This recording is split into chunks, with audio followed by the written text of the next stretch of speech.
Hey, what's up guys? It's N Square Sports coming back with another video. Today we're breaking down the 5 through 8 seeds of the Western Conference. My predictions, of course. The season starts in a couple days, so let's get right into it.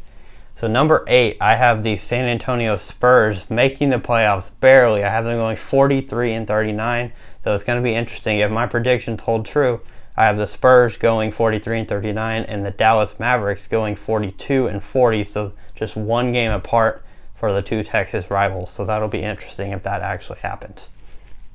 So for the Spurs, I can't count them out. Greg Popovich, one of the best coaches in NBA history. He's just amazing.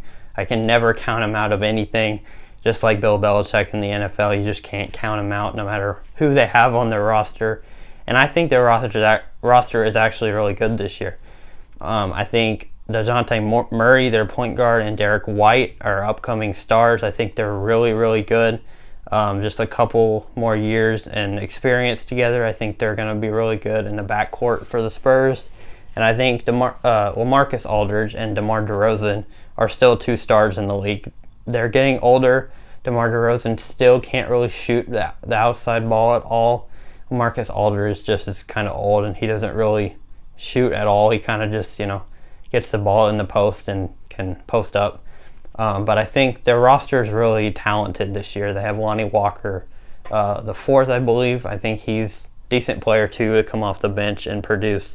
So I just can't count them out. They have talent. Popovich knows how to use his players. They're always good on defense, so I think they will squeak in at number 8.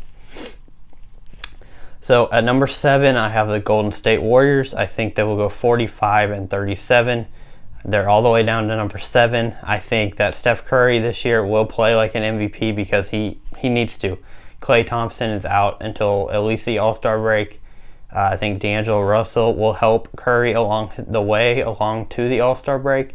They have Draymond Green, who has kind of fallen off a little bit from his better days, but I think Steph Curry playing like an MVP, barring any major injury to him, will help get them in the playoffs. I just don't think a scenario will happen where they will miss the playoffs, especially with Steve Kerr, one of the better coaches in the NBA, probably top 5 in the NBA right now.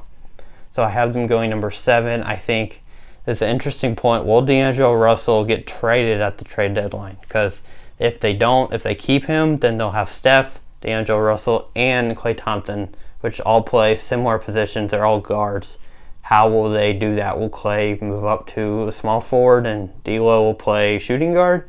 Or what will happen in that role? Well, I just see that it's possible for them to trade D'Angelo Russell for another piece, probably a big man, because they don't really have a lot of depth. That also worries me, but they also don't have too many big men that really can play big for them. They don't really have much rebounding. So I think D'Angelo Russell for a bigger person, bigger guy, it's possible to me. So watch that. Number 6, I have the LA Lakers. So that surprises a lot of you, I'm sure, because the Lakers are one of the Lakers and Clippers was the talk of the offseason. So I have them at number 6. I just think they won't play amazing during all of the regular season. They have LeBron and AD and Kyle Kuzma. I have them going 47 and 35, so it's not like they're bad. I just think, for one, I think the Lakers will rest both of those players knowing that LeBron's older. I think they'll rest LeBron a little bit more. I think that there's a chance he gets injured again and has to rest, and even if he doesn't, I don't think they want him to, so I think they'll rest him.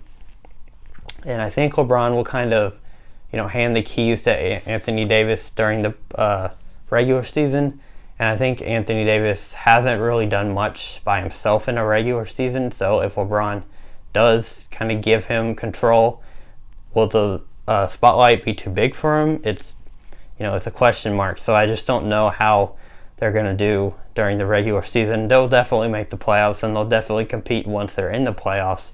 It's just I don't think they'll be as high as most people think.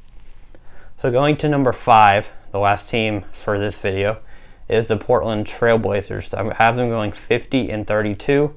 They're very underrated to me. A lot of people think, they're not super good anymore, especially with the West. I think they are. I love Damian Lillard. He's a killer, just a really, really good player. He, makes big shots all the time, and I think that he'll be motivated after his big $200+ million contract he just got. I think he'll play like he just got a new contract. I love the Hassan Whiteside move to the Trailblazers to bring another big man with Nurkic on their team. I think that can mean that Whiteside comes off the bench to, when Nurkic needs a rest, or maybe that's trade bait also for maybe the trade deadline to get another like wing defender / shooter type guy. So it's going to be interesting what they do with him. I think the depth is always good in the NBA, so I think that's great for them. Their draft pick, Nasir Little, is going to be very interesting because a lot of people were interested by their pick for Nasir Little. Some people thought he went way too early. Some people thought he went way too late. I think they got a steal with Nasir Little. I think I said that in a previous video. I think he's going to be really good. I don't know this year, but there's a possibility that he really plays well this year and as another depth piece.